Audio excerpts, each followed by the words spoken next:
Welcome to VS4 News.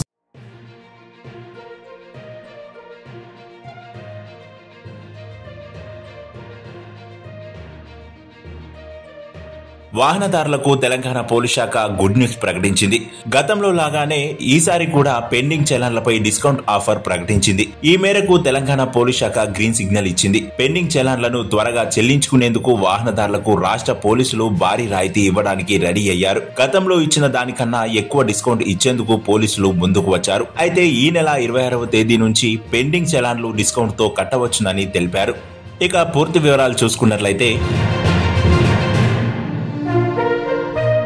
తెలంగాణలో వాహనదారులకు pending చలానాలు కట్టేందుకు ప్రభుత్వం భారీ వెసులుబాటు కల్పించింది.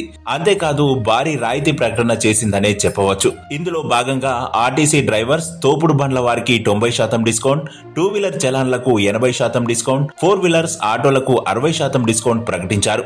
అయితే లారీలతో పాటు ఇతర హెవీ వెహికల్స్ కి 50% డిస్కౌంట్ ఇచ్చారు. అంతేకాదు ఆన్లైన్ తో పాటు మీ సేవా సెంటర్స్ లో డిస్కౌంట్ లో చలాన్స్ పేమెంట్ చేసే అవకాశాన్ని పోలీస్ శాఖ కల్పించింది. అయితే 2022లో డిస్కౌంట్ ఇచ్చినప్పుడు తెలంగాణ వ్యాప్తంగా 300 కోట్ల చలాన్స్ వసూలయ్యాయని, ఆ తర్వాత జనరేట్ అయిన చలాన్లకు డబ్బులు సరిగా వసూలు కాలేదని, ప్రస్తుతం రాష్ట్ర వ్యాప్తంగా 2 కోట్లకు పైగా చలాన్లు పెండింగ్ లో ఉన్నాయని, చలాన్లు భారీగా పెరిగిపోతుండటంతో పోలీస్ శాఖ ఈ నిర్ణయం తీసుకున్నట్లు తెలుస్తుంది. అయితే ఈ నెల 26వ తేదీ నుంచి జనవరి 10వ తేదీ వరకు డిస్కౌంట్ చలానాల చెల్లింపుకు అవకాశం కల్పించారు. అయితే 2022 మార్చి 31 నాటికి రాష్ట్రంలో 2.4 కోట్ల చలానాలు పెండింగ్ లో ఉన్నాయి. వీటిని తగ్గించుకోవాలన్న ఉద్దేశంతో గత ఏడాది ప్రత్యేక రాయితీ ప్రకటించారు. అయితే ద్విచక్ర వాహనాలకైతే 70%, మిగతా వాటికి 50% రాయితీ కల్పించిన సంగతి తెలిసిందే. అంతేకాదు వీటిపై అనూహ్య స్పందన వచ్చింది.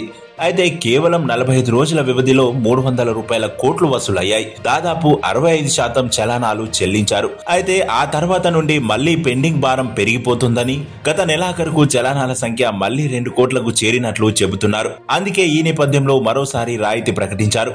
అంతేకాదు నిర్ణీత వ్యవధిలో చలానాలు చెల్లించిన వారికే ఈ రాయితీ వర్తిస్తుందని తెలంగాణ పోలీస్ శాఖలోని ఈ చలాన్ వెబ్సైట్ ద్వారా ఏ వాహనదారుడిపైన ఏ మేర చలానా పెండింగ్ లో ఉందనే సమాచారం తెలుసుకునే అవకాశం ఉందని వెల్లడించారు.